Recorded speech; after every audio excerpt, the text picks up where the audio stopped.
All right, we are coming up on. Oh, I did it again. Hang on.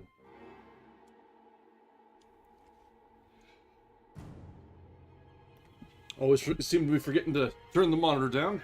Makes it a bit of a problem. At least I know the sound's coming through. Anyway, so we are coming up on 8 o'clock. So let's settle in, get comfortable, grab ourselves a drink, and get ready for something a little bit twisted. Welcome back. This is the culmination of our build-up to the end of the spooky season. We've gone through Bram Stoker's Dracula. We've gone through Mary Shelley's Frankenstein, or The Dumbest Man on the Planet, or Modern Prometheus, whichever extended title you prefer. We've gone through some of Lovecraft's work, as that seems to be a well that always has more to give.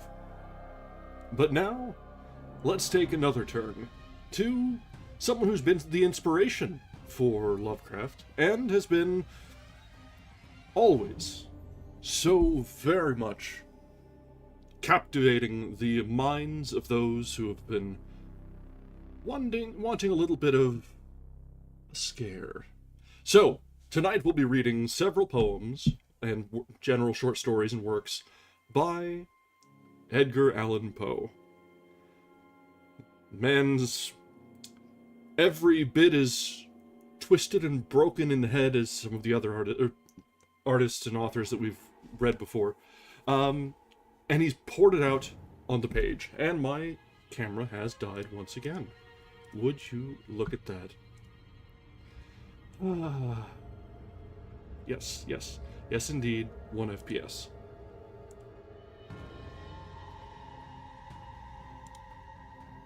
There we are. So, as we were saying, we are going to be diving into some of Poe's greatest hits. The poems and short stories that have sparked so many imaginations, trembled the heart, and brought a little bit of bump in the night. So, let's go ahead. I've got 3 volumes, actually, of things that are good to pull from. So we've got lots of options tonight, and we'll see how long we go. Whether it be a long night, we just while away the hours with Poe, or we finish around on time, or whatever tends to be the case. I don't know about you guys. There aren't really a whole lot of trick-or-treaters around tonight, so I may not get pulled away. Crossing our fingers here. We'll see. We'll see. Alright, so let's go ahead and start really where so many people are aware of and are most familiar with Poe, with The Raven. I can't think of anywhere better to start with Poe. There are a few wonderful hits, but this is the one that everyone knows, at least is aware of. Now, as I was reading through this one, this has a tremendous number of pictures and illuminations. So, I think we might, it's like, there's a lot. So, we may just do one of the whole... I can't tell if this is for every page or not. Actually, just impressive how many of these there are. We may just do one of these. I'm going to do a new source.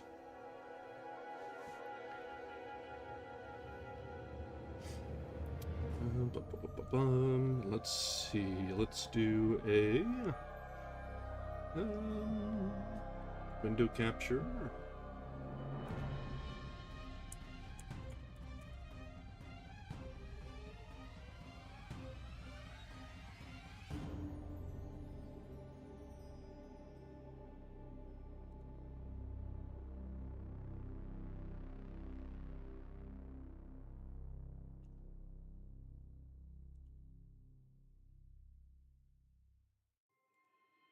Alright, now, let's see where that was.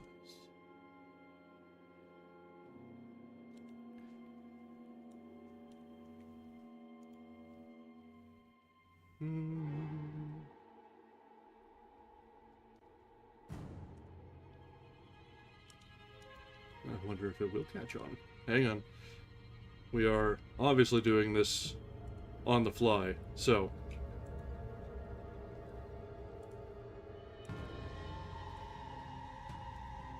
OBS is always fantastic. Never a problem whatsoever, right?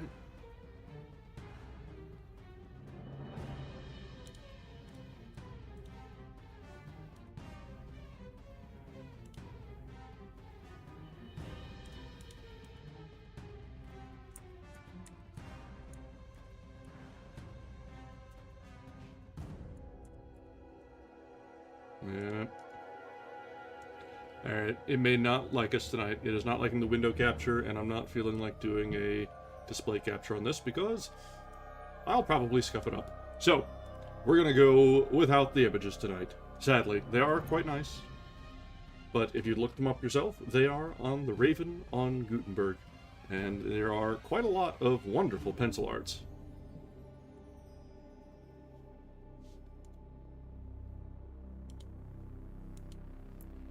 Alright, we've had enough bumbling about so far, so let's go ahead and get started tonight with Edgar Allan Poe's The Raven.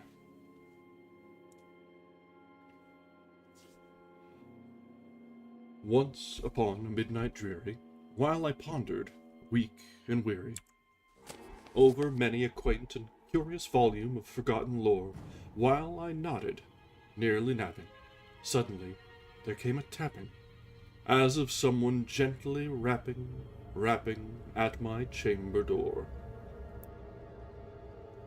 "'Tis some visitor," I muttered, tapping at my chamber door, "only this, and nothing more."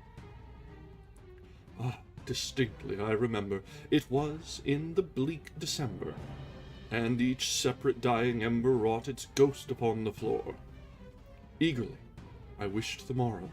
Vainly I had sought to borrow from my books surcease of sorrow, sorrow for the lost Lenore, for the rare and radiant maiden, whom the angels name Lenore, nameless here forevermore.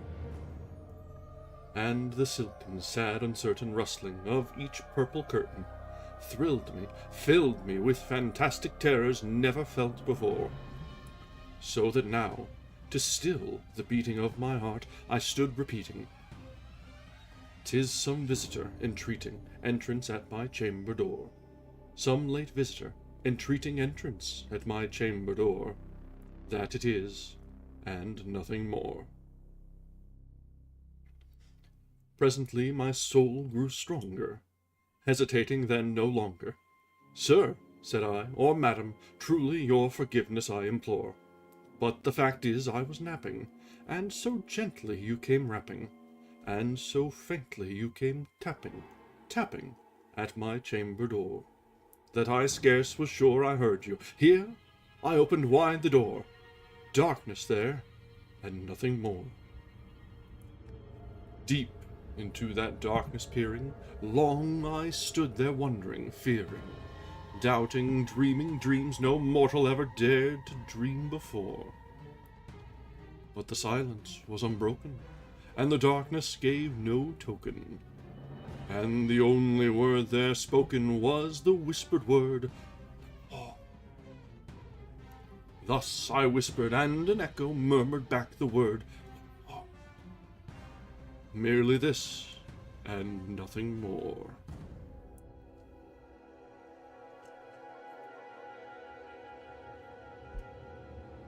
Back into the chamber turning, all my soul within me burning, soon again I heard a tapping, somewhat louder than before. "Surely," said I, "surely that is something at my window lattice. Let me see then what thereat is, and this mystery explore. Let my heart be still a moment, and this mystery explore. 'Tis the wind, and nothing more. Open here I flung the shutter, when, with many a flirt and flutter, in there stepped a stately raven of the saintly days of yore. Not the least obeisance made he, not a minute stopped or stayed he, but, with mien of lord or lady, perched above my chamber door. Perched upon a bust of Pallas, just above my chamber door. Perched, and sat, and nothing more. Then this ebony bird beguiling my sad fancy into smiling, by the grave and stern decorum of the countenance it wore. Though thy crest be shorn and shaven, thou, I said, art sure no craven, ghastly grim and ancient raven, wandering from the nightly shore.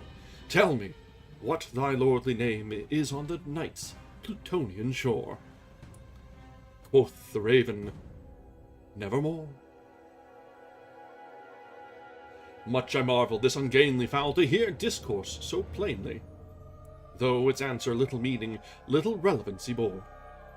For we cannot help agreeing that no living human being ever yet was blessed with seeing bird above his chamber door, bird or beast upon the sculptured bust above his chamber door, with such name as Nevermore. But the raven, sitting lonely on the placid bust, spoke only that one word, as if his soul in that one word he did outpour, nothing further than he uttered, not a feather than he fluttered, till I scarcely more than muttered, other friends have flown before, on the morrow he will leave me, as my hopes have flown before. Then the bird said, nevermore. Startled at the stillness broken by reply so aptly spoken, doubtless, said I, what it utters is its only stock and store, caught from some unhappy master, whom unmerciful disaster followed fast and followed faster, till his songs one burden bore, till the dirges of his hope that melancholy bore, of never, nevermore. But the raven, still beguiling all my sad soul into smiling, straight I wheeled a cushioned seat in front of bird and bust and door. Then, upon the velvet sinking, I betook myself to linking fancy unto fancy, thinking that what this ominous bird of yore, what this grim, ungainly, ghastly, gaunt, and ominous bird of yore meant in croaking nevermore. This I sat engaged in guessing, but no syllable expressing to the fowl whose fiery eyes now burned into my bosom's core. This and more I sat divining, with my head at ease reclining on the cushion's velvet lining that the lamplight gloated o'er, but whose velvet violet lining with the lamplight gloating o'er she shall press, nevermore. Then methought the air grew denser, perfumed from an unseen censer, swung by seraphim whose footfalls tinkled on the tufted floor. Wretch, I cried, thy God hath lent thee, by these angels he hath sent thee, respite and nepenthe from thy memories of Lenore. Quaff, oh quaff this kind nepenthe, and forget this lost Lenore. Quoth the raven, nevermore. Prophet, said I, thing of evil, prophet still, if bird or devil, whether tempter sent, or whether tempest tossed thee here ashore, desolate, yet all undaunted, on this desert land enchanted, on this home by horror haunted, tell me truly, I implore, is there balm in Gilead? Tell me, I implore. Quoth the raven, nevermore. Prophet, said I, thing of evil, prophet still, if bird or devil, by that heaven that bends above us all, by that God we both adore, tell this soul with sorrow laden, if within the distant Aidenn it shall clasp a sainted maiden, whom the angels name Lenore. Clasp a rare and radiant maiden, whom the angels name Lenore. Quoth the raven, nevermore. Be that word our sign of parting, bird or fiend, I shrieked, upstarting. Get thee back into the tempest and the night's Plutonian shore. Leave no black plume as a token of that lie that thy soul hath spoken. Leave my loneliness unbroken. Quit the bust above my door. Take thy beak from out my heart, and take thy form from off my door. Quoth the raven, nevermore. And the raven, never flitting, still is sitting, on the pallid bust of Pallas, just above my chamber door. And his eyes have all the seeming of a demon's that is dreaming, and the lamplight o'er him streaming throws his shadow on the floor. And my soul, from out that shadow that lies floating on the floor, shall be lifted nevermore.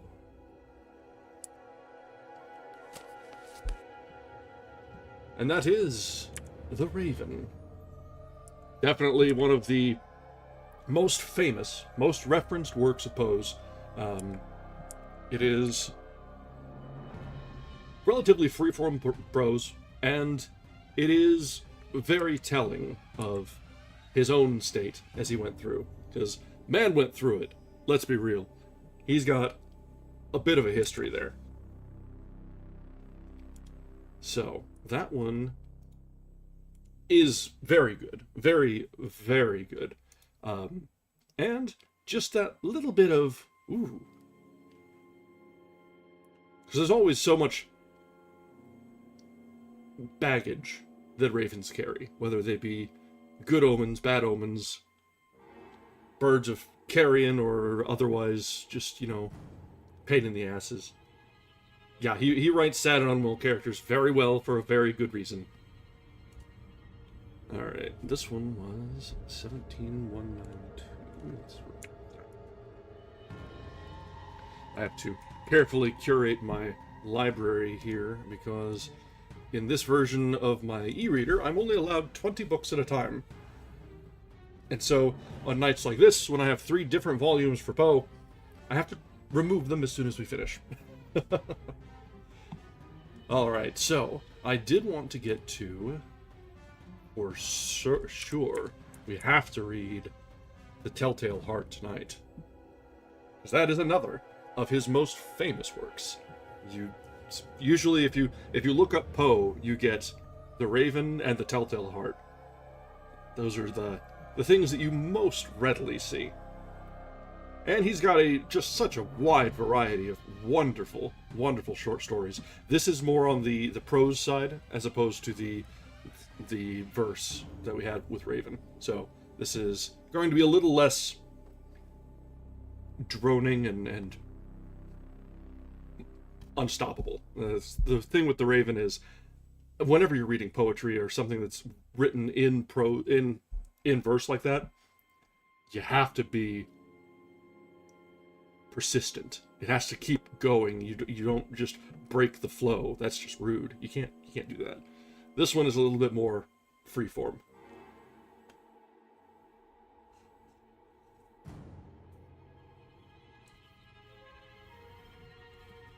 Alright, so next, we have The Telltale Heart. And actually, just before we do that, I do want to get a quick repost over on Bluesky on this, because I always lately have been forgetting to get a repost right when we start. There we go. Spread the word such as it is. Alright, so let's go ahead and get into our next selection for Poe tonight, The Telltale Heart. True. Nervous, very, very dreadfully nervous. I have been and am. But why will you say that I am mad? The disease had sharpened my senses, not destroyed, not dulled them. Above all was the sense of hearing acute. I heard all things in the heaven and in the earth. I heard many things in hell. How then am I mad? Hearken! and observe how healthily, how calmly I can tell you the whole story. It is impossible to say how first the idea entered my brain, but once conceived, it haunted me day and night. Object there was none, passion there was none. I loved the old man, but he had never wronged me. He had never given me insult. For his gold I had no desire. I think it was his eye. Yes, it was this. He had the eye of a vulture, a pale blue eye with a film over it. Whenever it fell upon me, my blood ran cold, and so, by degrees, very gradually, I made up my mind to take the life of the old man, and thus rid myself of the eye forever. Now, this is the point. You fancy me mad. Madmen know nothing. But you should have seen me. You should have seen how wisely I proceeded. With what caution, with what foresight, with what dissimulation I went to work. I was never kinder to the old man than during the whole week before I killed him. And every night, about midnight, I turned the latch of his door and opened it, oh, so gently. And then, when I had made an opening sufficient for my head, I put in a dark lantern, all closed, that no light shone out. And then I thrust in my head. Oh, you would have laughed to see how cunningly I thrust it in. Moved it slowly, very, very slowly, so that I might not disturb the old man's sleep. It took me an hour to place my whole head within the opening, so far that I could see him as he lay upon his bed. Ah! Would a madman have been so wise as this? And then, when my head was well in the room, I undid the lantern cautiously. Oh, so cautiously, for the hinges creaked. I undid it just so much that a single thin ray fell upon the vulture eye, and this I did for 7 long nights. Every night, just at midnight. But I found the eye always closed, and so it was impossible to do the work. For it was not the old man who vexed me, but his evil eye. And every morning, when the day broke, I went boldly into the chamber and spoke courageously to him, calling him by name in a hearty tone, and inquiring how he had passed the night. So you see, he would have been a very profound old man indeed to suspect that every night just at 12 I looked in upon him while he slept. Upon the 8th night, I was more than usually cautious in opening the door. A watch's minute hand moves more quickly than did mine. Never before that night had I felt the extent of my own powers, of my sagacity. I could scarcely contain my feelings of triumph. To think that there I was opening the door little by little, and he, not even to dream of my secret deeds or thoughts. I fairly chuckled at the idea, and perhaps he heard me, for he moved on the bed suddenly, as if startled. Now, you may think that I drew back, but no! His room was as black as pitch with the thick darkness, for the shutters were close fastened through fear of robbers. And so I knew that he could not see the opening of the door, and I kept pushing it on, steadily.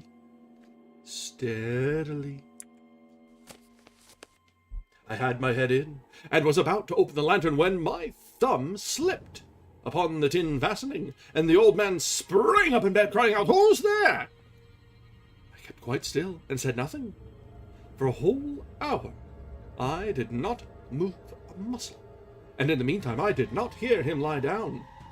He was still sitting up in the bed, listening, just as I have done, night after night, hearkening to the death watches in the wall.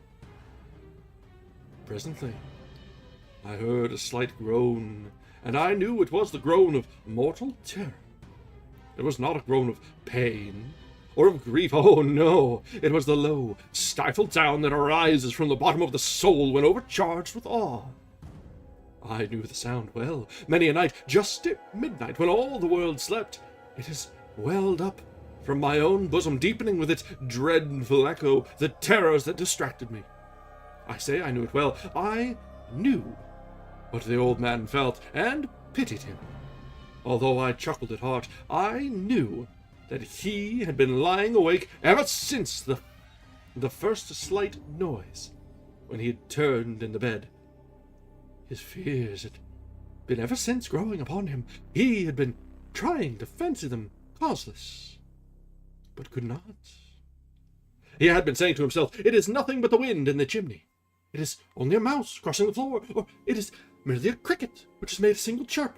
Yes, he has been trying to comfort himself with these suppositions, but he had found all in vain, because death, in approaching him, had stalked with his black shadow before him, and enveloped the victim. And it was the mournful influence of the unperceived shadow that caused him to feel, although he neither saw nor heard, to feel the presence of my head within the room. When I had waited a long time, very patiently, without hearing him lie down, I resolved to open a very little crevice in the lantern, so I opened it. You cannot imagine how stealthily, until, at length, a simple, dim ray, like the thread of the spider, shot from out the crevice and fell full upon the vulture eye. It was open, wide open, and I grew furious as I gazed upon it. I saw it with perfect distinctness, all a dull blue, with a hideous veil over it that chilled the very marrow in my bones. But I could see nothing else of the old man's face or person, for I had directed the ray as if by instinct, precisely upon the damned spot. And have I not told you that what you mistake for madness is but over-acuteness of the sense? Now, I say, there came to my ears a low, dull, quick sound, such as a watch makes when enveloped in cotton. I knew that sound well, too. It was the beating of the old man's heart. It increased my fury, as the beating of a drum stimulates the soldier into courage. But even yet, I refrained and kept still. I scarcely breathed, held the lantern motionless.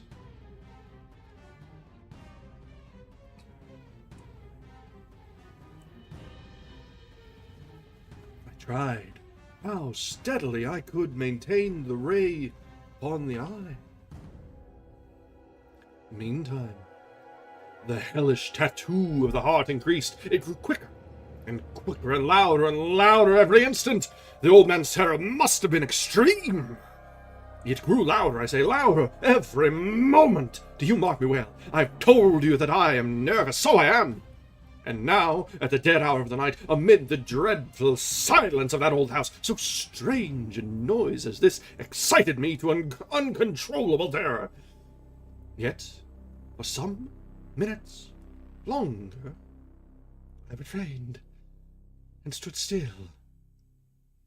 But the beating grew louder. I thought the heart must burst. And now, a new anxiety seized me. The sound would be heard by a neighbor. The old man's hour had come. With a loud yell, I threw open the lantern and leaped into the room. He shrieked once only. In an instant, I dragged him to the floor and pulled the heavy bed over him. I then smiled gaily to find the deed so far done. But for many minutes, the heart beat on with a muffled sound. This, however, did not vex me. It would not be heard through the wall. At length, it ceased. The old man was dead. I removed the bed and examined the corpse. Yes, he was stone dead. I placed my hand upon the heart and held it there many minutes. There was no pulsation. He was stone dead. His eye would trouble me no more. If Still, you think me mad. You will think so no longer when I describe the wise precautions I took for the concealment of the body. The night waned, and I worked hastily, but in silence. First of all, I dismembered the corpse. I cut off the head and the arms and the legs. I then took up 3 planks from the flooring of the chamber and deposited all between the scantlings. I then replaced the boards so cleverly, so cunningly, that no human eye, not even his, could have detected anything wrong. There was nothing to wash out, no stain of any kind, no blood spot whatever. I had been too wary for that. A tub had caught all. When I had made an end of these labors, it was 4 o'clock, still dark as midnight. As the bell sounded the hour, there came a knocking at the street door. I went down to open it with a light heart, for what had I now to fear? There entered 3 men, who introduced themselves with perfect suavity as officers of the police. A shriek had been heard by a neighbor during the night. Suspicion of foul play had been aroused. Information had been lodged at the police office, and they, the officers, had been deputed to search the premises. I smiled, for what had I to fear? I bade the gentleman welcome. The shriek, I said, was my own in a dream. The old man I mentioned was absent in the country. I took my visitors all over the house. I bade them search well. I led them at length to his chamber. I showed them his treasures, secure, undisturbed. In the enthusiasm of my confidence, I brought chairs into the room, and desired them here to rest from their fatigues, while I myself, in the wild audacity of my perfect triumph, placed my own seat upon the very spot beneath which reposed the corpse of the victim. The officers were satisfied. My manner had convinced them. I was singularly at ease. They sat, and while I answered cheerily, they chatted of familiar things. But ere long, I felt myself getting pale, and wished them gone. My head ached, and I fancied a ringing in my ears, but still they sat and still chatted. The ringing became more distinct. It continued and became more distinct. I talked more freely to get rid of the feeling, but it continued and gained definiteness, until, at length, I found that the noise was not within my ears. No doubt I now grew very pale, but I talked more fluently, and with a heightened voice, yet the sound increased. And what could I do? It was a low, dull, quick sound. Much such a sound as a watch makes when enveloped in cotton. I gasped for breath, and yet the officers heard it not. I talked more quickly, more vehemently, but the noise steadily increased. I arose and argued about trifles in a high key and with violent gesticulations, but the noise steadily increased. Why would they not be gone? I paced the floor to and fro with heavy strides, as if excited to fury by the observations of the men, but the noise steadily increased. Oh, God! What could I do? I foamed, I raved, I swore, I swung the chair upon which I had been sitting, and grated it upon the boards. But the noise arose over all, and continually increased.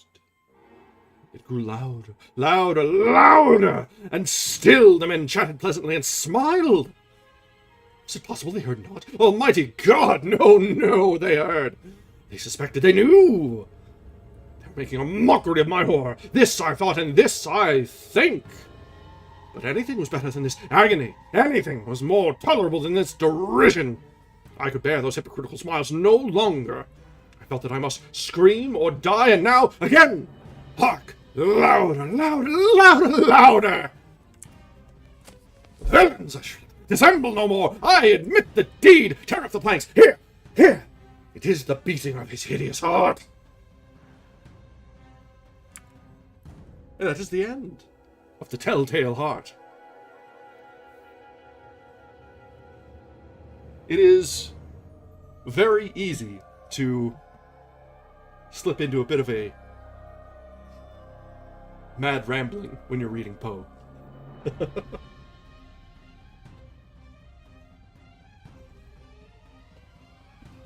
That was a fun one, though. The idea of just the madness there, but also the growing guilt exhibiting itself as the sound. Very fun, very fun. All right, now you had said, let's see, the cask of Amontillado. I think that is probably in here somewhere. Let me see. Aha, it is. Yeah, the way he writes, just very, very easy to just wander back and forth, not finding a particular rhythm or thread or path, just wandering back and forth, rambling on and on. It is very, very evocatively written. It shows, you know, a very human touch. A lot of people try and overcomplicate a lot of their writings, especially when they're writing the sort of cerebral horror that we get out of Poe. And so it kind of gets overcooked. So this is sort of the gold standard for how to write someone slowly going crazy.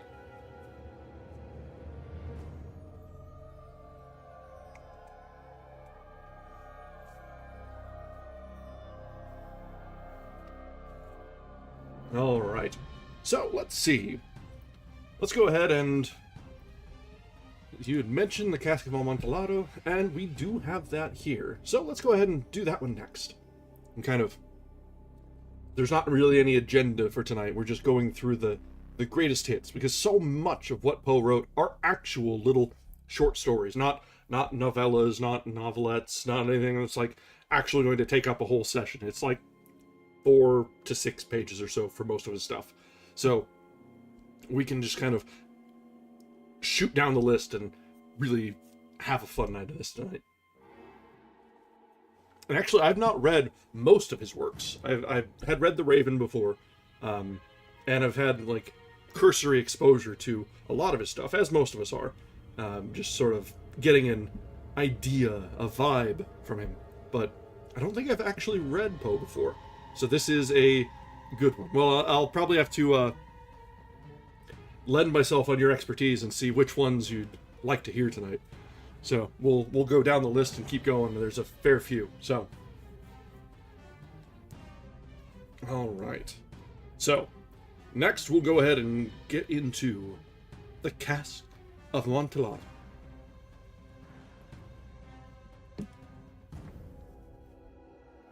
The 1,000 injuries of Fortunato I had borne as I best could. But when he ventured upon insult, I vowed revenge. You, who so well know the nature of my soul, will not suppose, however, that I gave utterance to a threat.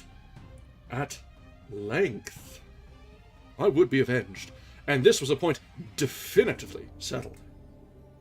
But the very definitiveness with which it was resolved precluded the idea of risk. I must not only punish, but punish with impunity. A wrong is unredressed when retribution overtakes its redresser. It is equally unredressed when the avenger fails to make himself felt as such to him who has done the wrong. Poe knows his revenge. It must be understood that neither by word nor deed had I given Fortunato cause to doubt my goodwill.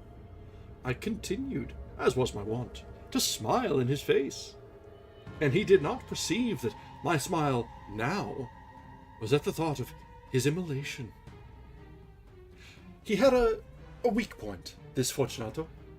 Although, in other regards, he was a man to be respected and even feared, he prided himself on his connoisseurship in wine. Few Italians have the true virtuoso spirit. For the most part, their enthusiasm is adopted to suit the time and opportunity to practice imposture upon the British and Austrian millionaires. In painting and gemmery, Fortunato, like his countrymen, was a quack. But in the matter of old wines, he was sincere. In this respect, I did not differ from him materially. I was skillful in the Italian vintages myself, and bought largely whenever I could. It was about dusk, one evening, during the supreme madness of the carnival season, that I encountered my friend. He accosted me with excessive warmth, for he had been drinking much. The man wore He had on a tight-fitting party-striped dress, and his head was surmounted by the conical cap and bells. I was so pleased to see him that I thought I should never have done wringing his hand. I said to him, "My dear Fortunato, you are luckily met. How remarkably well you are looking today. But I have received a pipe of what passes for Amontillado, and I have my doubts." "How?" said he. "Amontillado? A pipe? Impossible! And in the middle of the carnival?" "I have my doubts," I replied, "and I was silly enough to pay the full Amontillado price without consulting you in the matter. You were not to be found, and I was fearful of losing a bargain." "Amontillado! I have my doubts. Amontillado!" "And I must satisfy them. Amontillado! As you are engaged, I am on my way to Lucchesi. If anyone has a critical turn, it is he. He will tell me Lucchesi cannot tell Amontillado from sherry. And yet some fools will have it that his taste is a match for your own. Come, let us go. Whither? To your vaults." "My friend, no. I will not impose upon your good nature. I perceive you have an engagement." "Lucchesi, I have no engagement. Come." "My friend, no. It is not the engagement, but the severe cold with which I perceive you are afflicted. The vaults are insufferably damp. They are encrusted with nitre." "Let us go, nevertheless. The cold is merely nothing. Amontillado! You have been imposed upon, and as for Lucchesi, he cannot distinguish sherry from Amontillado." Thus speaking, Fortunato possessed himself of my arm. Putting on a mask of black silk and drawing a roquelaire closely about my person, I suffered him to hurry me to my palazzo. There were no attendants at home. They absconded to make merry in honor of the time. I had told them that I should not return until the morning, and had given them explicit orders not to stir from the house. Those orders were sufficient, I well knew, to ensure their immediate disappearance, one and all, as soon as my back was turned. I took from their sconces 2 flambeaux, and, giving one to Fortunato, bowed him through several suites of rooms to the archway that led into the vaults. I passed down a long and winding staircase, requesting him to be cautious as he followed. We came at length to the foot of the descent, and stood together on the damp ground of the catacombs of the Montresor. The gait of my friend was unsteady, and the bells upon his cap jingled as he strode. "The pipe," said he. "It is farther on," said I. "But observe the white wetwork which gleams from these cavern walls." He turned towards me, and looked into my eyes with 2 filmy orbs that distilled the rheum of intoxication. "Nitre?" he asked, at length. "Nitre," I replied. "How long have you had that cough?"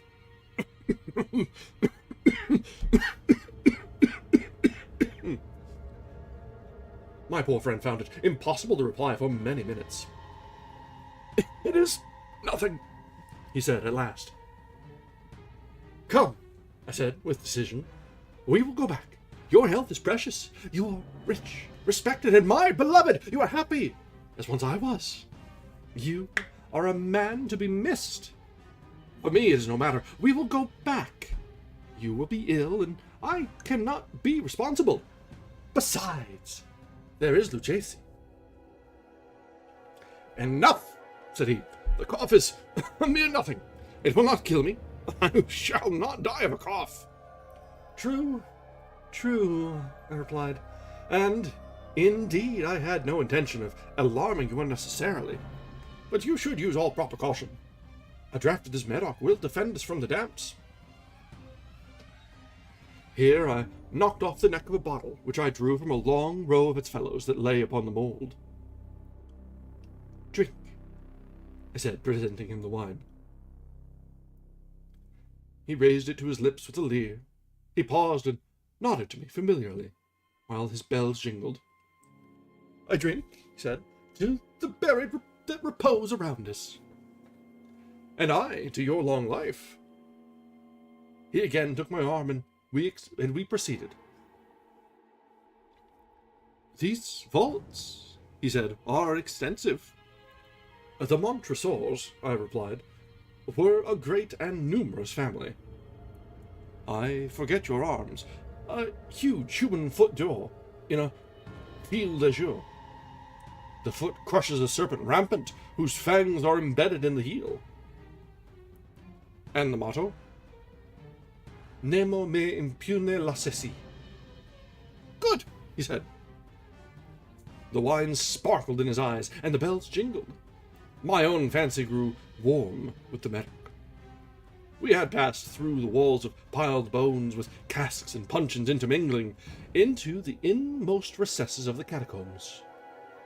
I paused again, and this time I made bold to seize Fortunato by the arm above the elbow.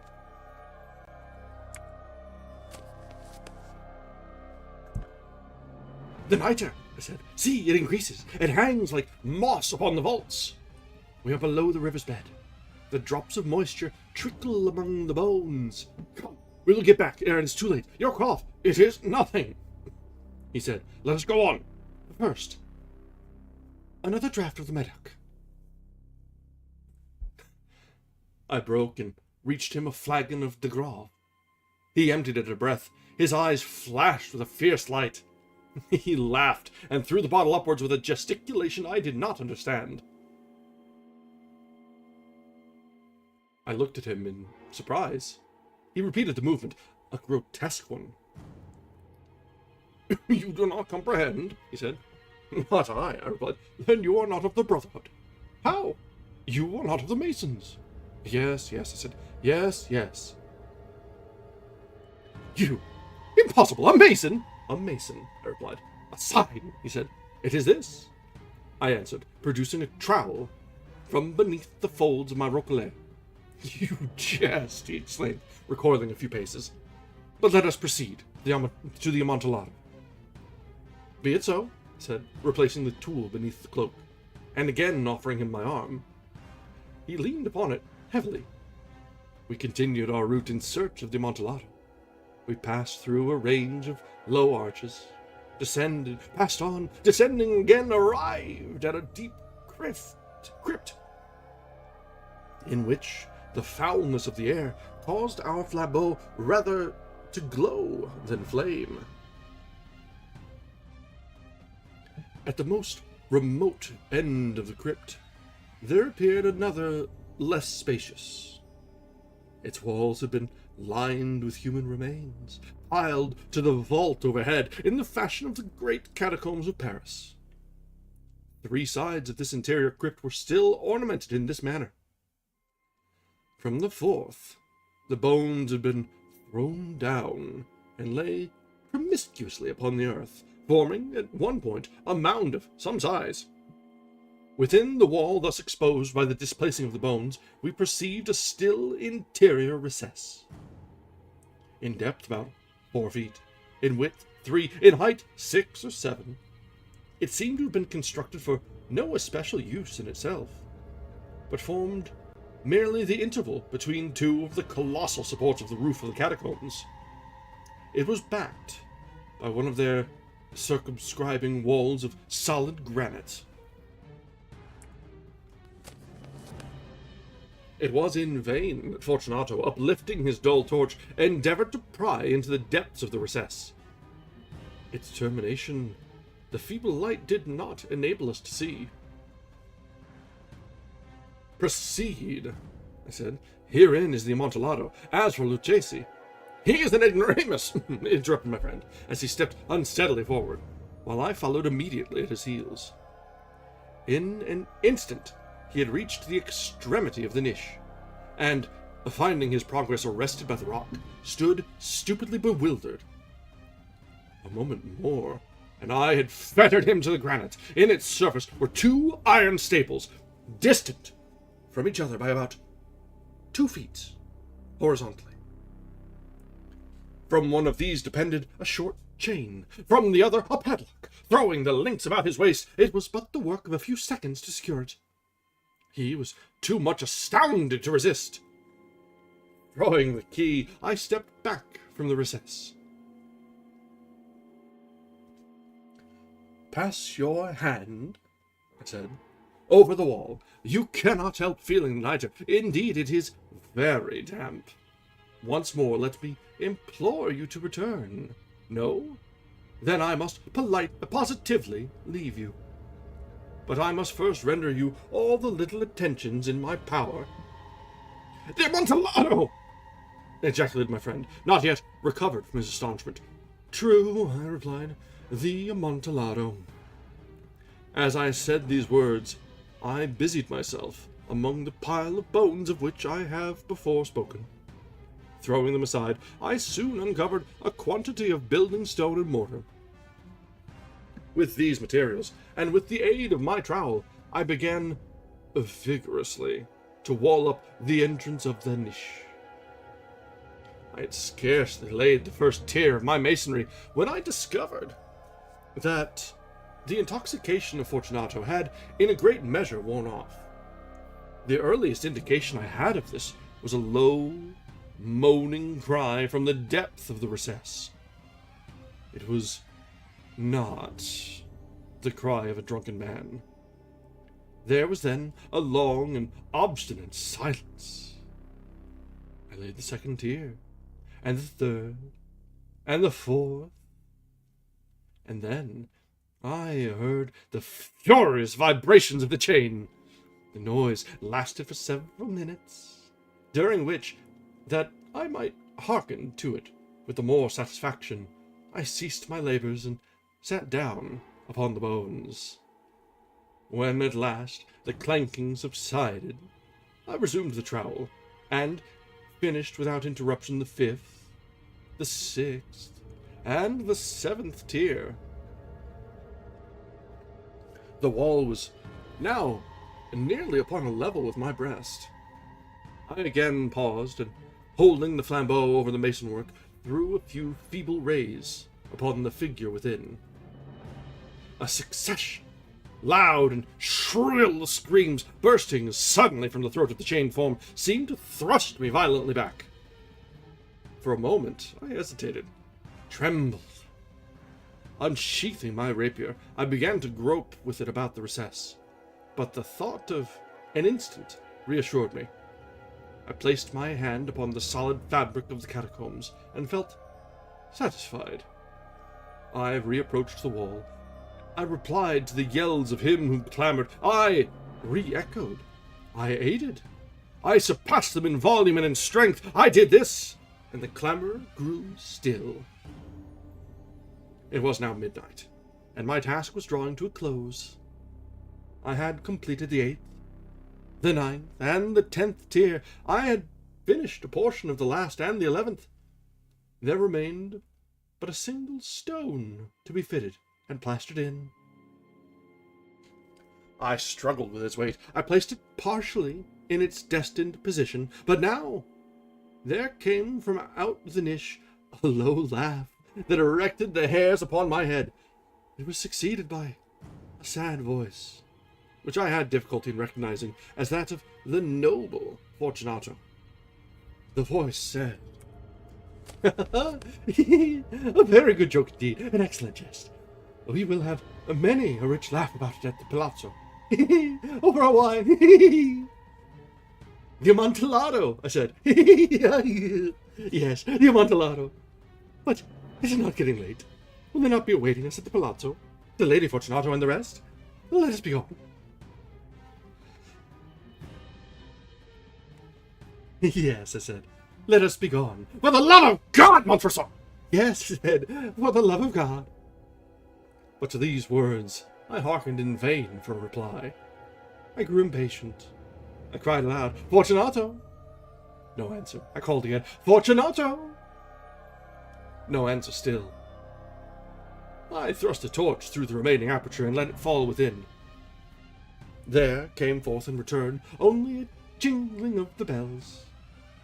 My heart grew sick on account of the dampness of the catacombs. I hastened to make an end of my labor. I forced the last stone into its position, plastered it up. Against the new masonry, I re-erected the old rampart bones. For the half of a century, no mortal has disturbed them. In pace requiesco.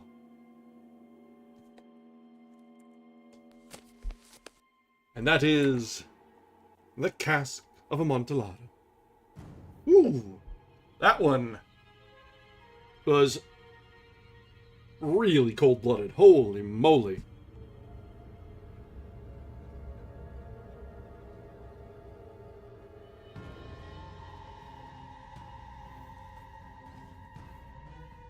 That is, so when he started off with saying he knew revenge and knew the proper way to get revenge, man, but that was cold.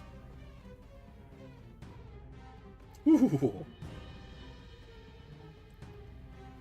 And once again, Poe provides excellent fuel for letting a little bit of madness out.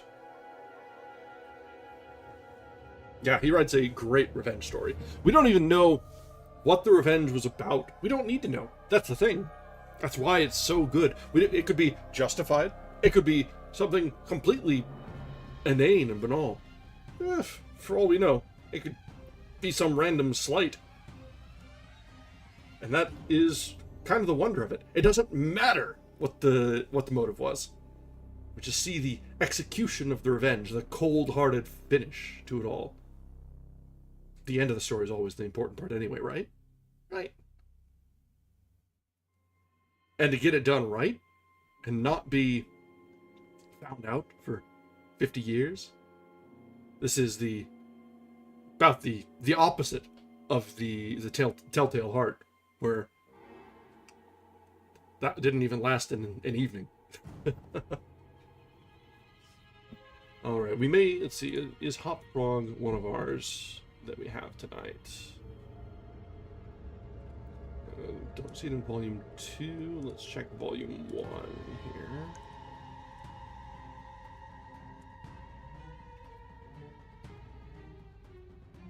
I don't think we have that one. C'est la vie.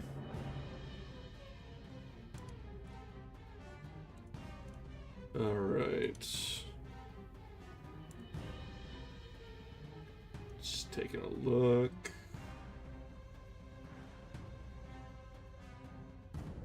Yep. Yeah, that makes sense. Alright, so it is now 9 o'clock. So let's go ahead and take our our normal break time for a few minutes.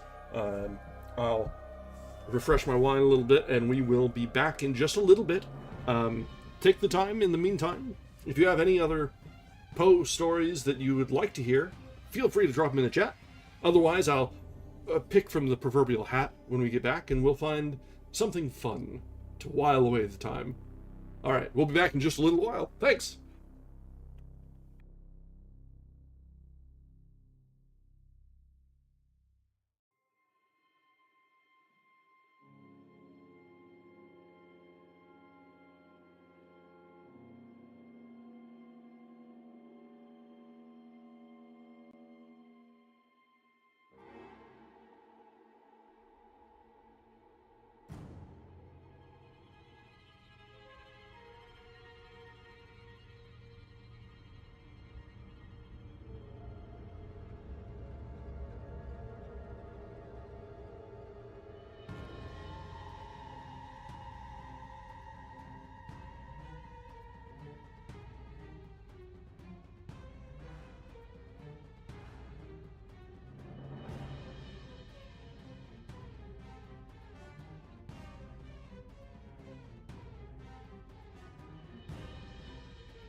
All right, we are back. So, let's see. We got a couple suggestions coming in. So, the murders at the Rue Morgue, that sounds interesting, but I think we may want to save that for some time when we're more on a mystery bent. So maybe if the next time we get around to Sherlock Holmes or something of the like and weave this in, might be a fitting time. So I think the Pit and the Pendulum and or the Purloined Letter are probably a good place for us to take up next. Let me see which ones we've got. So we might as well capitalize on spooky season, as such as it is. Okay, I do have the Purloined Letter. And I have Pit and the Pendulum. So we are good for both. So, let's just go in sequence from where my archive here is. So it looks like we will be starting with the Purloined Letter. This one is about 13 pages long. So probably, if I'm judging things, now I'm thinking about it, let's take a look at the Pit and the Pendulum as well. It's about 9. So there's a good chance that we'll probably be able to get through both of these. If we run a little over, I will not be aggrieved. It is Halloween after all. But this should be about the right time. So, let's go ahead and jump into it. Oh, and he starts off with some Latin. Thank you, Poe. Thank you. That's exactly what I needed to see. Different kind of a scare.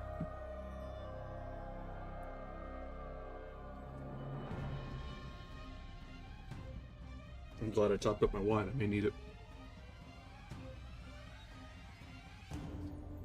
All right. So, let's dive back in with some more of the greatest hits of Edgar Allan Poe to round out our spooky season. And we begin now with The Purloined Letter.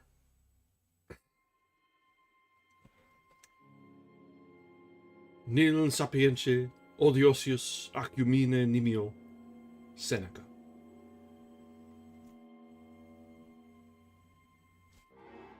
At Paris, just after dark, one gusty evening in the autumn of 1800, I was enjoying the twofold luxury of meditation and meerschaum, in company with my friend C. Auguste Dupont, in his little back library, or a book closet, au Trossien, number 33, Rue du Nord, Faubourg Saint-Germain. For 1 hour, at least, we had maintained a profound silence, while each, to any casual observer, might have seemed intently and exclusively occupied with the curling eddies of smoke that oppressed the atmosphere of the chamber. For myself, however, I was mentally discussing certain topics which had formed matter of conversation between us at an earlier period of the evening. I mean the affair of the Rue Morgue, and the mystery attending the murder of Marie Roget. I looked upon it, therefore, as something of a coincidence, when the door of our apartment was thrown open, and admitted our old acquaintance, Monsieur G. River, the prefect of the Parisian police. It is cool to see references to his earlier works, so we're getting some world building from Poe. Thank you very much. We gave him a hearty welcome, for there was nearly half as much of the entertaining as of the contemptible about the man, and we had not seen him for several years.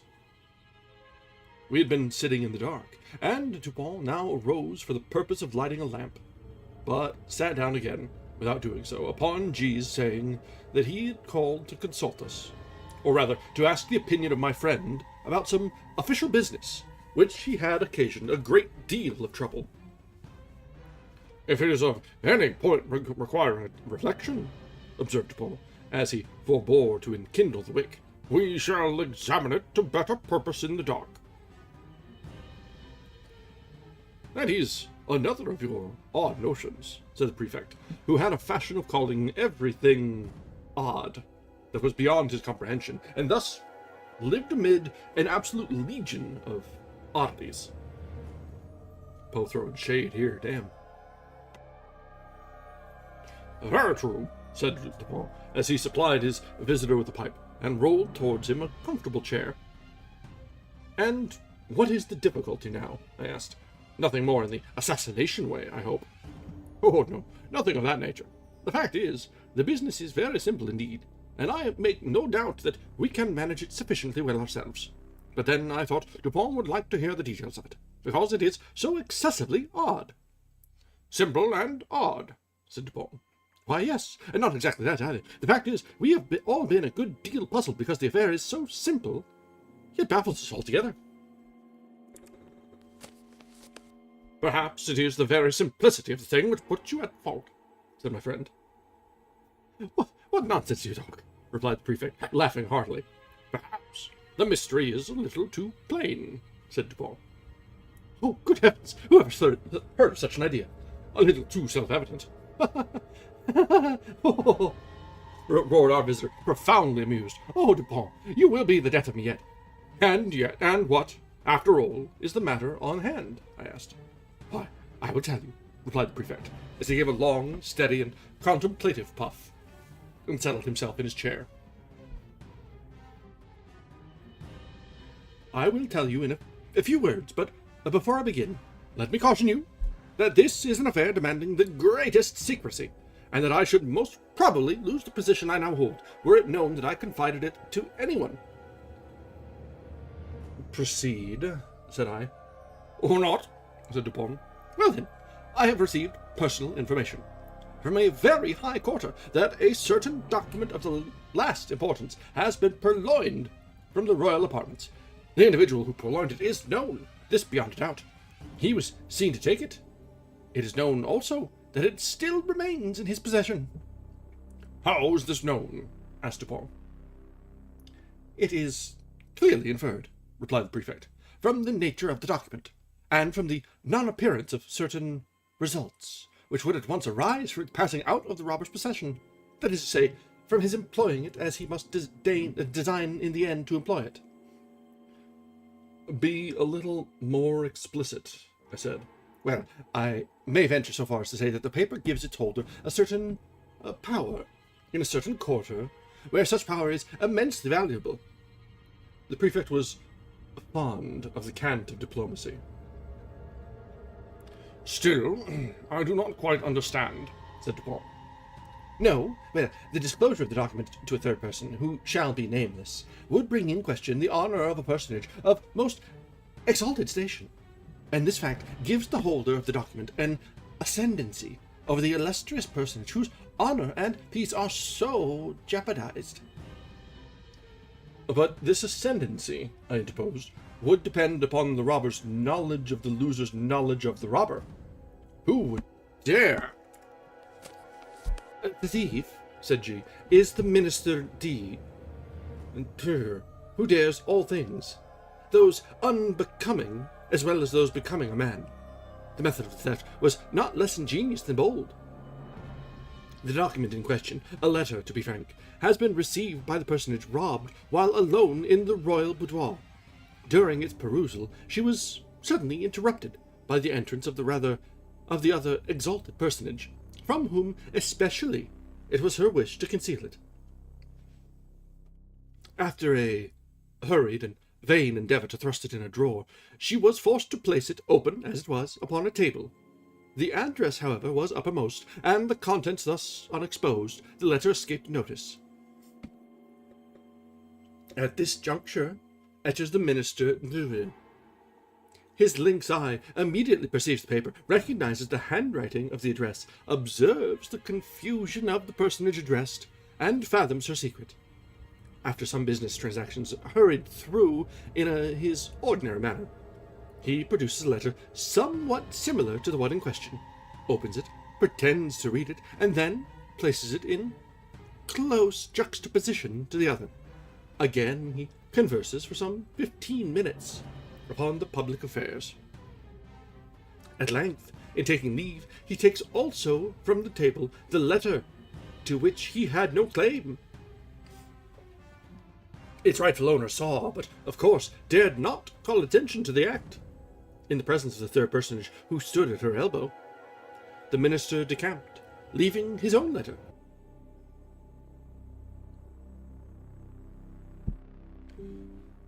Okay, well, that time OBS actually said that it disconnected, so we'll see whether and how much things come back.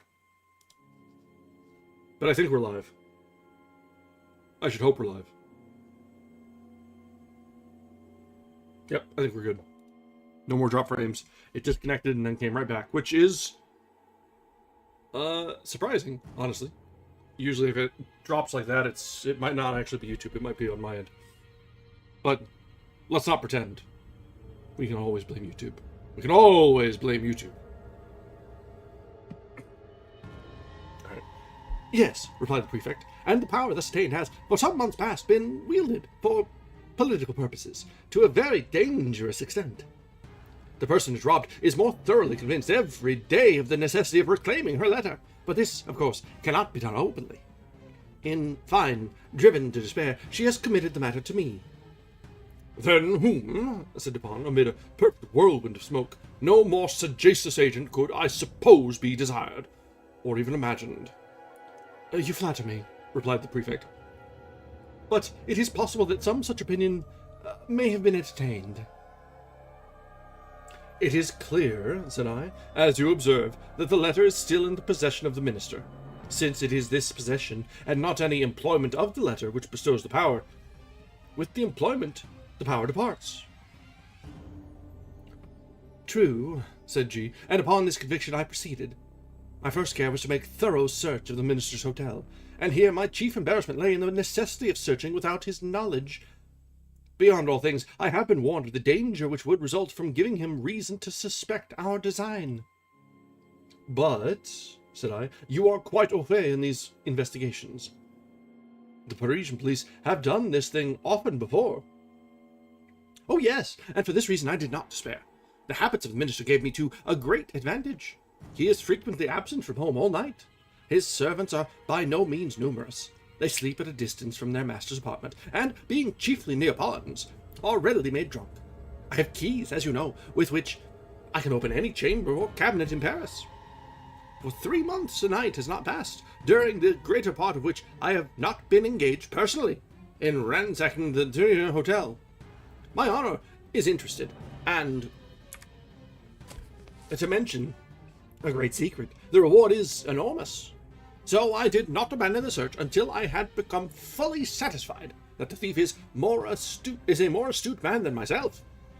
I fancy that I have investigated every nook and corner of the premises in which it is possible that the paper could be concealed. But is it not possible, I suggested, that although the letter may be in the possession of the minister, as it unquestionably is, he may have concealed it elsewhere than upon his own premises? This is barely possible, said Dupin. The present peculiar condition of affairs at court, and especially of those intrigues in which Deer is known to be involved, would render the instant availability of the document, its susceptibility of being produced at a moment's notice, a point of nearly equal importance with its possession. Its susceptibility of being produced, said I. That is to say, of being destroyed, said Dupin. True, I observed. The paper is clearly then upon the premises. As for its being upon the person of the minister, we may consider that as out of the question. Entirely, said the prefect. He has been twice waylaid, as if by footpads, and his person rigorously searched under my own inspection. You might have spared yourself this trouble, said Dupin. D, I presume, is not altogether a fool, and, if not, must have anticipated these waylayings, as a matter of course. Not altogether a fool, said G, but then he's a poet, which I take to be only one removed from a fool. True, said Dupin, after a long and thoughtful whiff from his meerschaum, although I have been guilty of certain doggerel myself. Suppose you detail, said I, the particulars of your search? Ah, yes, the narrator just glossing over the slander of poets everywhere and the admission of dabbling a bit by his friend. Just let that not go.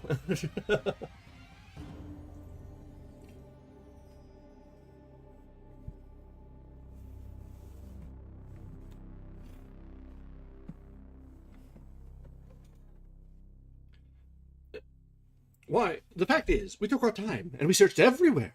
I have had long experience in these affairs. I took the entire building, room by room, devoting the nights for a whole week to each. We examined, first, the furniture of each apartment.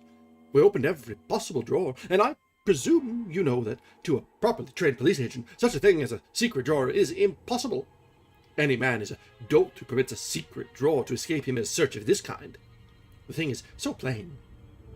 There is a certain amount of bulk, of space to be accounted for in every cabinet.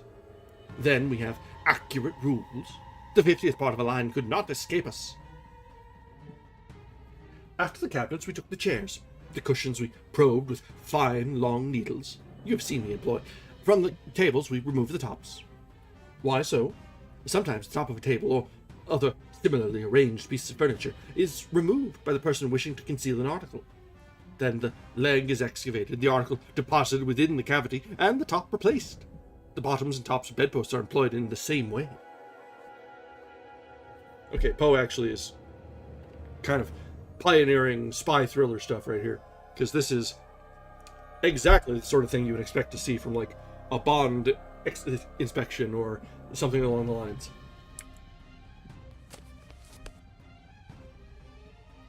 But could not the cavity be detected by sounding, I asked? By no means, if, when the article is deposited, a sufficient wadding of cotton be placed around it. Besides, in our case, we were obliged to proceed without noise. But you could not have taken to pieces all articles of furniture in which it would have been possible to make a deposit in the manner you mention.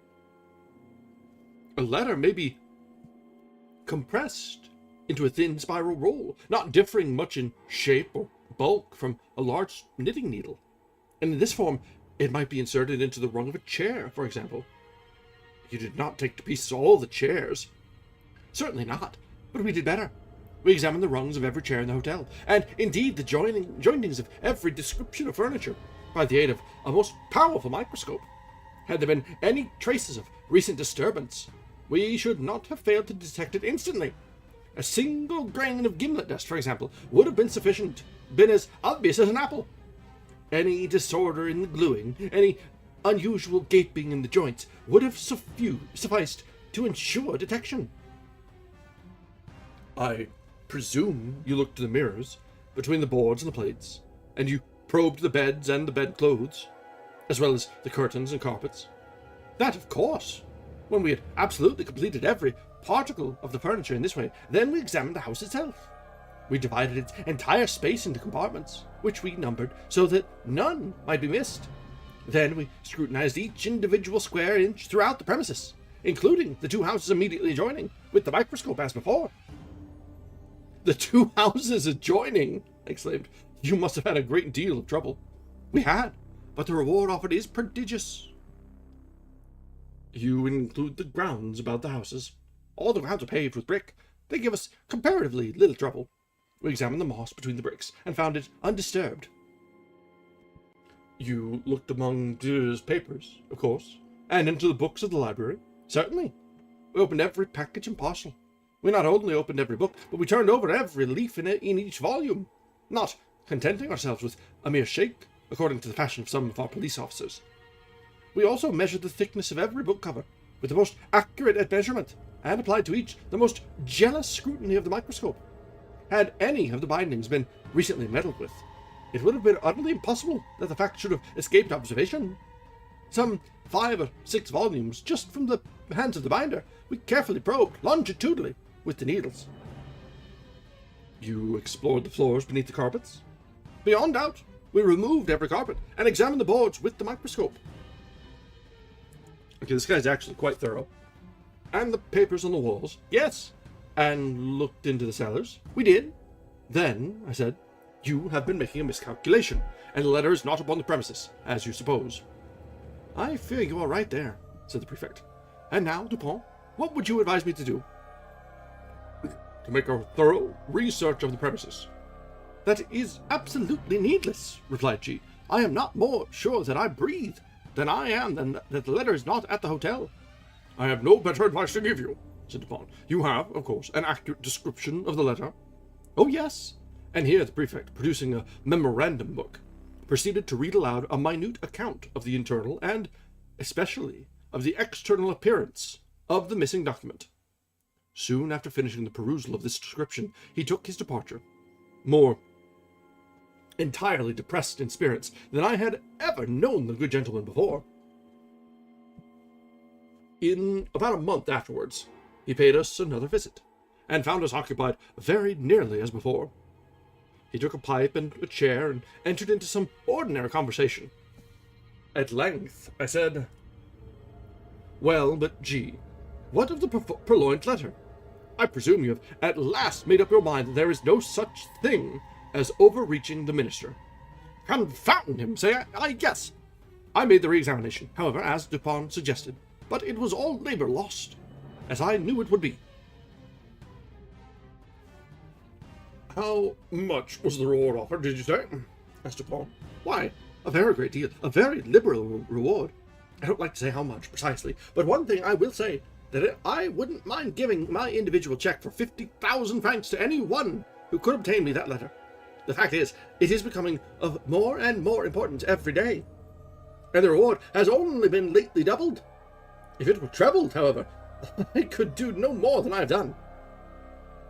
Ah, yes, said Dupont rollingly, between the whiffs of his meerschaum. I really think, G, you have not exerted yourself to the utmost in this manner. You might do a little more, I think, eh? How? In what way? Why, you might employ counsel in the matter, eh? Do you remember the story they tell of Abernethy? No, hang Abernethy, to be sure. Hang him and is welcome. But once upon a time, a certain rich miser conceived the design of sponging upon this Abernethy for medical opinion. Getting up for this purpose, an ordinary conversation in a private company, he insinuated his case to the physician, as that of an imaginary individual. You will suppose, said the miser, that his symptoms are such and such. Now, doctor, what would you have directed him to take? Take, said Abernethy. Why, take advice, to be sure. But, said the prefect, a little discomposed, I am perfectly willing to take advice, and to pay for it. I would really give 50,000 francs to anyone who would aid me in the matter. In that case, replied Dupont, opening a drawer and producing a checkbook. You may as well fill me up a check for the amount mentioned. When you have signed it, I will hand you the letter. I was astounded. The prefect appeared absolutely thunderstricken. For some minutes he remained speechless and motionless, looking incredulously at my friend with open mouth, and eyes that seemed starting from their sockets. Then, apparently recovering himself in some measure, he seized a pen, and, after several pauses and vacant stares, finally filled up and signed a check for 50,000 francs, and handed it across the table to Dupont. The latter examined it carefully and deposited it in his pocketbook. Then, unlocking an escritoire, took thence a letter, and gave it to the prefect. This functionary grasped it in a perfect agony of joy, opened it with a trembling hand, cast a rapid glance at its contents, and then, scrambling and struggling to the door, rushed at length unceremoniously from the room and from the house, without having uttered a syllable since Dupont had requested him to fill up the check. When he had gone, my friend entered into some explanations. The Parisian police, he said, are exceedingly able in their way. They are persevering, ingenious, cunning, and thoroughly versed in the knowledge which their duties seemed chiefly to demand. Thus, when G detailed to us his mode of searching the premises at the Hotel D, I felt entire confidence in his having made a satisfactory investigation, so far as his labours extended. So far as his labours extended, said I. Yes, said Dupin. The measures adopted were not only the best of their kind, but carried out to absolute perfection. Had the letter been deposited within the range of their search, these fellows would, beyond a question, have found it. I merely laughed, but he seemed quite serious in all that he said. The measures, then, he continued, were good in their kind, and well executed. Their defect lay in their being inapplicable to the case, and to the man. A certain set of highly ingenious resources are, with the prefect, a sort of Procrustean bed, to which he forcibly adopts his designs. But he perpetually errs by being too deep or too shallow for the matter in hand, and many a schoolboy is a better reasoner than he.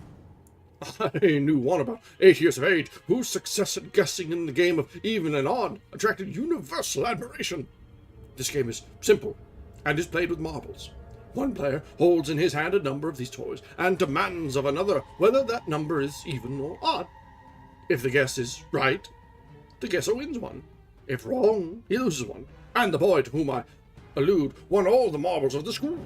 Of course, he had some principle of guessing, and this lay in mere observation and measurement of the astuteness of his opponents.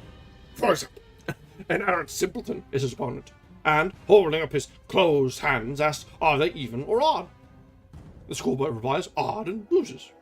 But upon the second trial he wins, for he then says to himself, the simpleton had them even upon the first trial, and his amount of cunning is just sufficient to make him have them odd upon the second.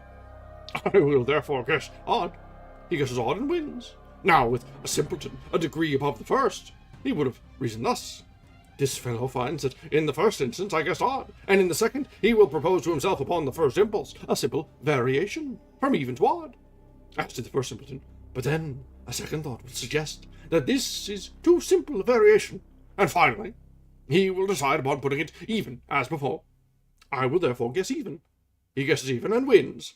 Now, this mode of reasoning is in the schoolboy, whom his fellows termed lucky. What, in its last analysis, is it? It is merely, I said, an identification of the reasoner's intellect with that of his opponent. It is, said Dupin, and upon inquiring of the boy by what means he effected the thorough identification in which his success consisted, I received the answer as follows. When I wish to find out how wise, or how stupid, or how good, or how wicked is anyone, or what are his thoughts at the moment, I fashion the expression of my face, as accurately as possible in accordance with the expression of his, and then wait to see what thoughts or sentiments arise in my heart or mind, as if to match or correspond with the expression. This response of the schoolboy lies at the bottom of all the spurious profundity with which has been attributed to Rochefoucauld, to Lavoisier, or to Machiavelli, and to Campanella. And the justification, I said, of the reasoner's intellect with that of his opponent depends, if I understand you right, upon the accuracy with which the opponent's intellect is measured. For its practical value, it depends upon this, replied Dupin. And the prefect and his cohort failed so frequently, first, by default of this identification, and secondly, by ill admeasurement, or rather, through non-admeasurement of the intellect with which they are engaged. They consider only their own ideas of ingenuity, and in searching for anything hidden, advert only to the modes in which they would have hidden it. They are right in this much, that their own ingenuity is a faithful representative of that of the mass, and when the cunning of the individual felon is diverse in character from their own, the felon foils them, of course. This always happens when it is above their own, and very usually when it is below. They have no variation of principle in their investigations at best. When urged by some unusual emergency, by some extraordinary reward, they extend or exaggerate their old modes of practice, without touching the principles.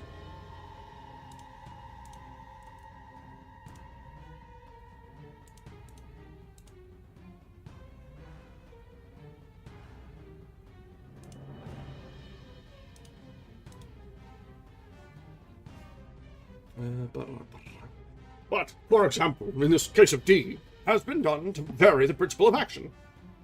What is all this boring and probing and sounding and scrutinizing with a microscope and the dividing of the surface of the building into registered square inches? What is all this but an exaggeration of the application of the one principle or set of principles of search, which are based upon the one set of notions regarding human ingenuity, to which the prefect, in the long routine of his duty, has been accustomed? Do you not see he has taken it for granted that all men proceed to conceal a letter, not exactly in a gimlet or board in a chair leg, but at least in some out-of-the-way hole corner suggested by the same tenor of thought which would urge a man to secrete a letter in a gimlet hole board and chair leg? And do you not see also that such recherches, nooks for concealment, are adapted only for ordinary occasions, and would be adopted only by ordinary intellects? For, in all cases of concealment, a disposal of the article concealed, a disposal of it in this recherche manner, is, in the very first instance, presumable and presumed. And thus, its discovery depends not at all upon the acumen, but altogether upon the mere care, patience, and determination of the seekers. And, where the case is of importance, or what amounts to the same thing in the political eyes, when the reward is of magnitude, the qualities in question have never been known to fail. You will now understand what I meant in suggesting that had the purloined letter been hidden away anywhere within the limits of the prefect's examination, in other words, had the principle of its concealment been comprehended within the principles of the prefect, its discovery would have been a matter altogether beyond question. This functionary, however, has been thoroughly mystified, and the remote source of his defeat lies in the supposition that the minister is a fool, because he has acquired a renown as a poet. All fools are poets, this the prefect feels, and he is merely guilty of a non-distrio media, intents inferring that all poets are fools. But is this really the poet? I asked. There are two brothers, I know, and both have attained reputation in letters. The minister, I believe, has written learnedly on the differential calculus. He is a mathematician and no poet. You are mistaken. I know him well. He is both, as poet and mathematician. He would reason well. As mere mathematician, he could not have reasoned at all, and thus would have been at the mercy of the prefect. You surprise me, I said, by these opinions, which have been contradicted by the voice of the world. You do not mean to set at naught the well-digested idea of centuries. The mathematical reason has long been regarded as the reason par excellence. Il y a parier, replied Dupin, quoting from Chamfort, que toute idée publique, toute convention recule sottise, car elle est convent à plus grand nombre. The mathematicians, I grant you, have done their best to promulgate the popular error to which you allude, and which is none the less an error for its promulgation as truth. Whether not worthy a better cause, for example, they have insinuated the term analysis into application to algebra. The French are the originators of this particular deception. But if a term is of any importance, if words derive any value from applicability, then analysis conveys algebra about as much as in Latin ambitus implies ambition, religio religion, and homine honesty a set of honorable men. Okay, I did not need a full French quote. Thank you very much, Dupin. Thank you very much, Poe. Was that strictly necessary? Was it? I thought not.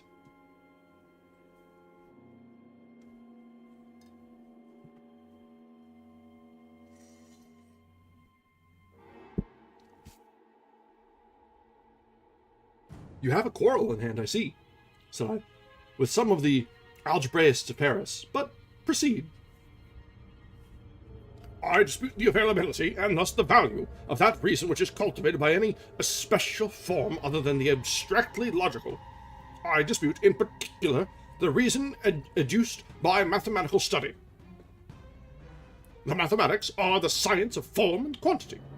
The mathematical reasoning is merely logic applied to observation upon form and quantity. The great error lies in supposing that even the truths of what is called pure algebra are abstract or general truths. And this error is so egregious that I am confounded at the universality with which it has been received. Mathematical axioms are not axioms of general truth. What is true of relation, of form and quantity, is often grossly false in regard to morals. For example, in this latter science, it is very usually untrue that the aggregated parts are equal to the whole. In chemistry also the axiom fails. In the consideration of motive it fails. For two motives, each of a given value, have not necessarily a value when united, equal to the sum of their values apart. There are numerous other mathematical truths which are only truths within the limits of relation. But the mathematician argues from his finite truths through habit as if they were of an absolutely general applicability, as the world indeed imagines them to be. Bryant, in his very learned mythology, mentions an analogous source of error when he says that although the pagan fables are not believed, yet we forget ourselves continually and make inferences from them as existing realities. With the algebraists, however, who are pagans themselves, the pagan fables are believed, and inferences are made, not so much through lapse of memory as through an unaccountable addling of the brains. In short, I never yet encountered the mere mathematician who could be trusted out of equal roots, or one who did not clandestinely hold it as a point of his faith that 2 to the second plus px was absolutely and unconditionally equal to q. Say to one of these gentlemen, by way of experiment, if you please, that you believe occasions may occur where 2 to the second plus px is not altogether equal to q, and, having made him understand what you mean, get out of his reach as speedily as convenient, for beyond doubt he will endeavor to knock you down. I mean to say, continued Dupont, while I merely laughed at his last observations, that if the minister had been no more than a mathematician, the prefect would have been under no necessity of giving me this check. I know him, however, as both mathematician and poet, and my measures were adapted to his capacity, with reference to the circumstances by which he was surrounded. I knew him as a courtier, too, and as a bold intriguant. Such a man, I considered, could not fail to be aware of the ordinary political modes of action. He could not have failed to anticipate, and events have proved that he did not fail to anticipate, the waylayings to which he was subjected. He must have foreseen, I reflected, the secret investigations of his premises, his frequent absences from home at night, which were hailed by the prefect as certain aids to his success. I regarded all these ruses to afford opportunity for a thorough search to the police, and thus the sooner to impress them with the conviction to which G, in fact, did finally arrive, the conviction that the letter was not upon the premises. I felt also that the whole train of thought, which I was at some pains in detailing to you just now, concerning the invariable principle of policial action in searches for articles concealed, I felt that this whole train of thought would necessarily pass through the mind of the minister. It would imperatively lead him to despise all the ordinary nooks of concealment. He could not, I reflected, be so weak as not to see that the most intricate and remote recess of his hotel would be as open as his commonest closets to the eyes, to the probes, to the giblets, and to the microscopes of the prefect. I saw, in fine, that he would be driven, as a matter of course, to simplicity, if not deliberately induced to it in a matter of choice.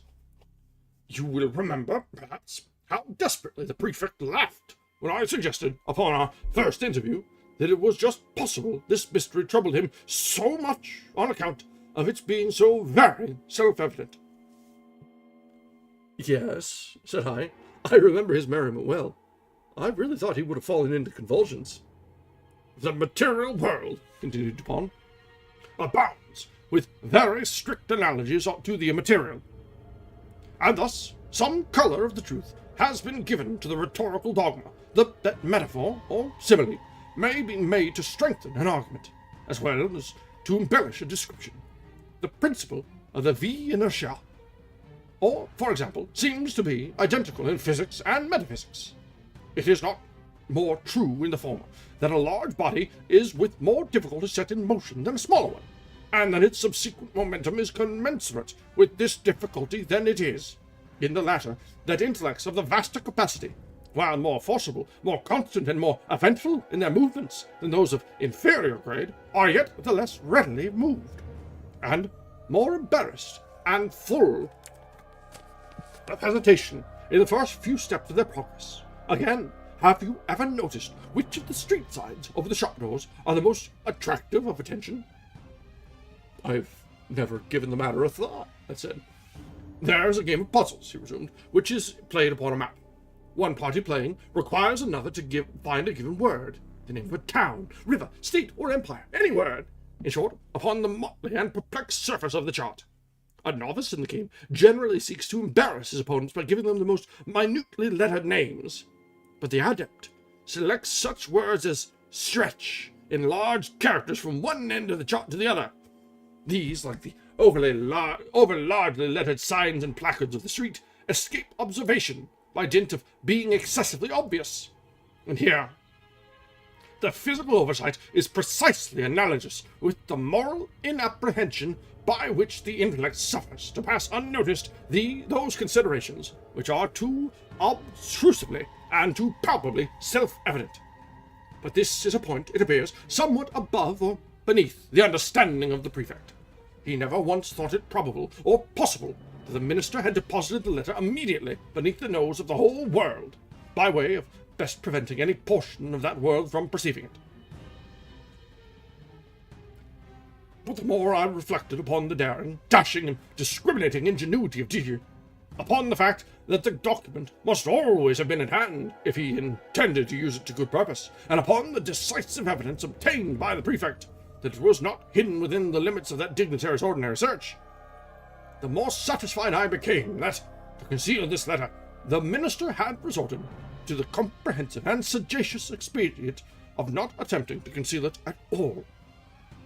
Full of these ideas, I prepared myself with a pair of green spectacles, and called one fine morning, quite by accident, at the ministerial hotel. I found Dee at home, yawning, lounging, and dawdling, as usual, and pretending to be in the last extremity of ennui. He is perhaps the most really energetic human being now alive, but that is only when nobody sees him. To be even with him, I complained of my weak eyes, and lamented the necessity of the spectacles, under cover of which I cautiously and thoroughly surveyed the whole apartment, while seemingly intent only upon the conversation of my host. I paid especial attention to a large writing table near which he sat, and upon which lay confusedly some miscellaneous letters and other papers, with one or two music instruments and a few books. Here, however, after a long and very deliberate scrutiny, I saw nothing to excite particular suspicion. At length, my eyes, in going the circuit of the room, fell upon a trumpery filigree card rack of pasteboard that hung dangling by a dirty blue ribbon from a little brass knob just beneath the middle of the mantelpiece. In this rack, which had 3 or 4 compartments, were 5 or 6 visiting cards and a solitary letter. This last was much soiled and crumpled. It was torn nearly in two across the middle, as if a design, in the first instance, to tear it entirely up as worthless, had been altered, or stayed, in the second. It had a large black seal, bearing the D cipher very conspicuously, and was addressed in a diminutive female hand to D, the minister himself. It was thrust carelessly, and even, as it seemed, contemptuously, into one of the uppermost divisions of the rack. No sooner had I glanced at this letter than I concluded it to be that of which I was in search. To be sure, it was, to all appearance, radically different from the one of which the prefect had read us so minute a description.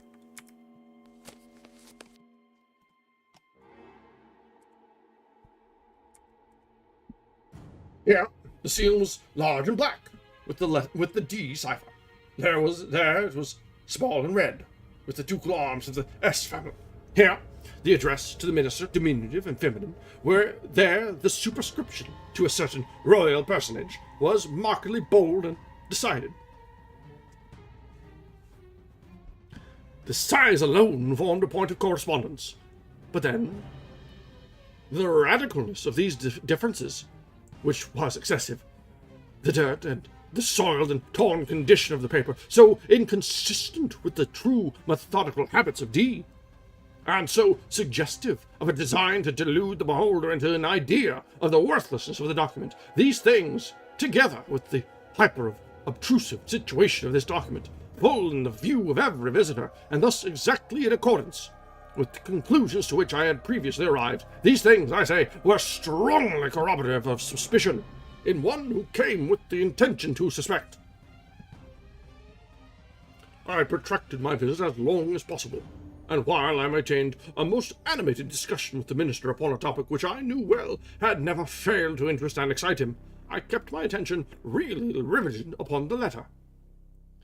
In this examination, I committed to memory its external appearance and arrangement in the rack, and also fell at length upon a discovery which set at rest whatever trivial doubt I might have entertained. In scrutinizing the edges of the paper, I observed them to be more chafed than seemed necessary. They presented the broken appearance which is manifested when a stiff paper, having been once folded and passed within a folder, is refolded in a reverse direction, in the same creases or edges which had formed the original fold. This discovery was sufficient. It was clear to me that the letter had been turned, as a glove, inside out, redirected and resealed. I bade the minister good morning, and took my departure at once, leaving a gold snuff-box on the table. The next morning, I called for the snuff-box, when we resumed, quite eagerly, the conversation of the preceding day. While thus engaged, however, a loud report, as if a pistol, was heard immediately beneath the windows of the hotel, and was succeeded by a series of fearful screams, and the shoutings of a terrified mob.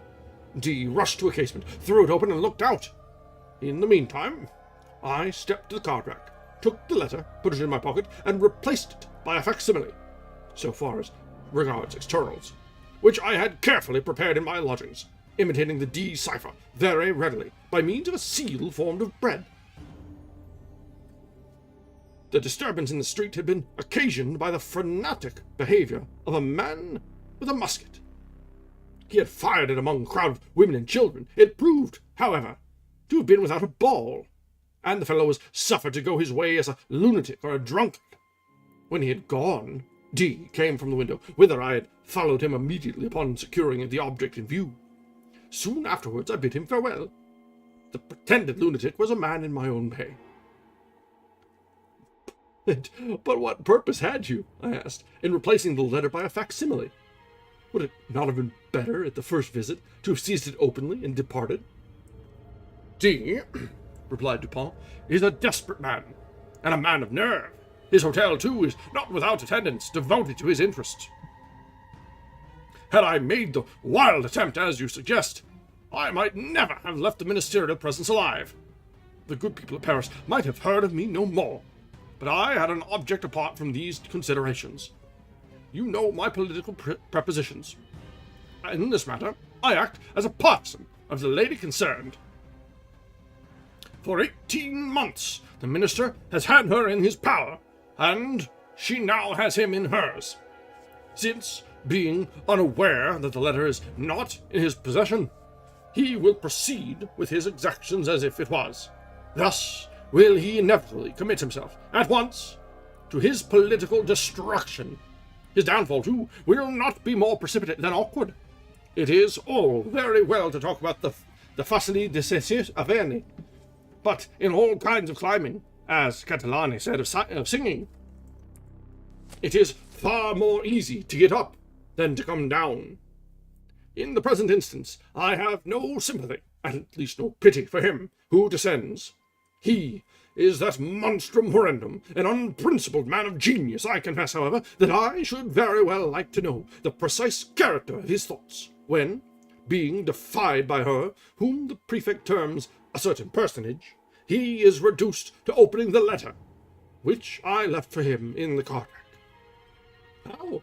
Did you put anything particular in it? Why? It did not seem altogether right to leave the interior blank. What should have been insulting? Would have been insulting. D, at Vienna once, did me an evil turn, which I told him quite good-humouredly that I should remember. So, as I knew he would feel some curiosity in regard to the identity of the person who had outwitted him, I thought it a pity not to give him a clue. He is well acquainted with my MS, and I just copied into the middle of the blank sheet the words un dessein si funeste, s'il est digne d'être, est digne d'este. They are to be found in Crabillion's Attrait.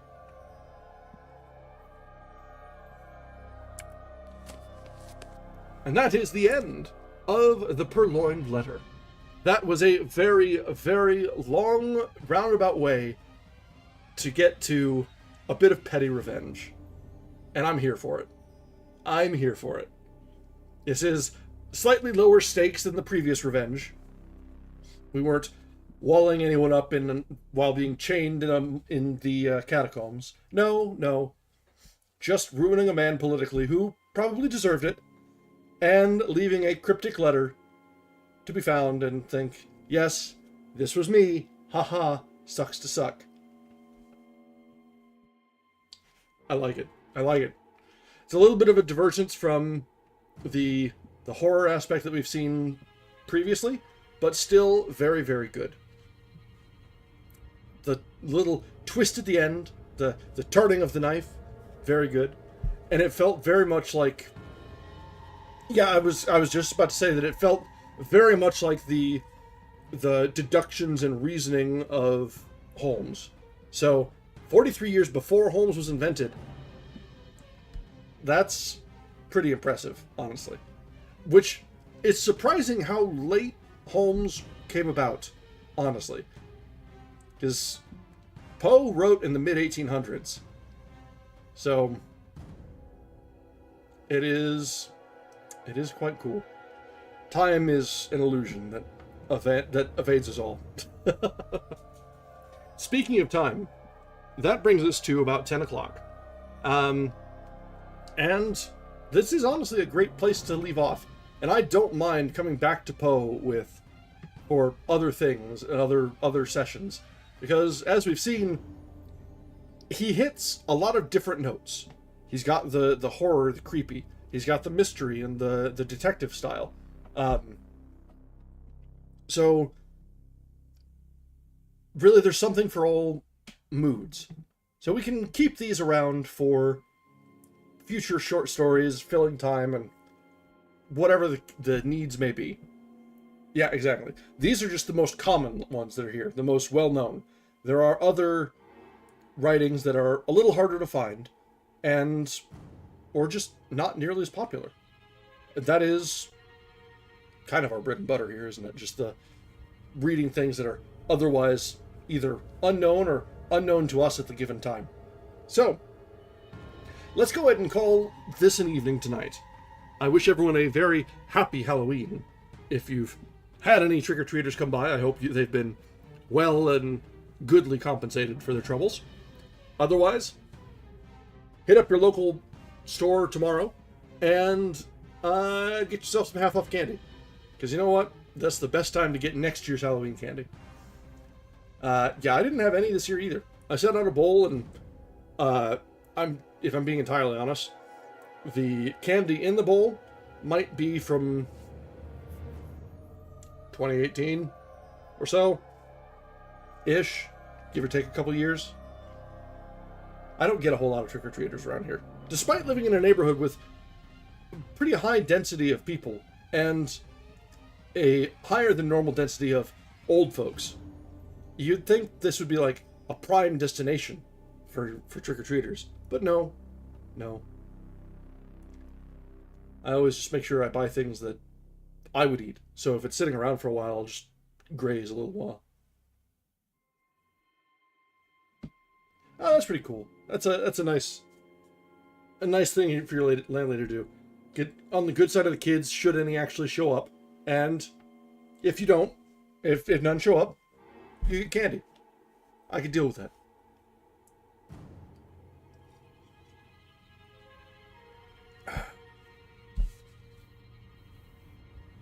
I have noticed that there's been a profusion in those like trunk or treat events, like the week before or the week after Halloween, where parents will take to like a church parking lot or something, and they'll get a bunch of candy there, and that's just what they do instead of going door to door like the old days. It is a terrible shame, honestly, because since the falls are getting warmer, it's actually a great time to be trick-or-treating these days. Yeah, that is true. Which is so weird, because they trunk-or-treat because they're terrified of the kids being out of sight, but they're also, like, the most absent parents you could imagine. Like, it's the same people that are, like, at work all day or just are not interacting with their kids and giving them a tablet. Those are the ones that are taking them to trunk-or-treating. So it's a juxtaposition. They're trying to assuage their fears or something, that they're being good parents by bringing their kids trunk-or-treating or something. I don't know. I have opinions. That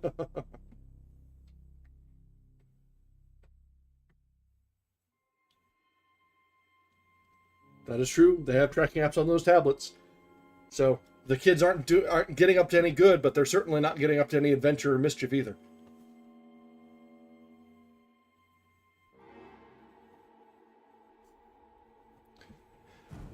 Alright, guys. Let's go ahead and call this an evening for tonight. We will need to come up with something to read from tomorrow, a new project. I really don't have any idea what we'll read next, so I'll probably be browsing around. If anyone has anything that they would like to hear, like to read, we're kind of in that in-between season where we're not quite to where we want to start anything for the Christmas season. It is still October for about another 2 hours, so I'd rather not jump the bullet too hard. I'll leave that to the grocery stores. But we'll see. We'll see. We'll come up with something, whether it be a proper project or whatever the case may be. And we'll find something fun. We'll do something. And then probably after the next project, assuming it is of decent length, we'll probably segue nicely into finding things for the winter season, as we're getting into the Christmassy vibe, the general festivities. There are so many things that are good reading. Good reading indeed. So, let's go ahead and wrap up for the evening. Settle aside, pick apart the remnants of the candy dishes, and we'll be back tomorrow night for something new. Oh, so much baking. I don't bake, but I love the smell of a house that has had a lot of baking going on. There is something just about it. So much, so good. All right, guys, that will be all for tonight. I thank you, as always, for joining us. I wish you all a very happy Halloween, and this is the conclusion of our spooky season. We had a good run of it, and we'll see what we'll be getting up to next time. Until then, have a wonderful night. Bye now.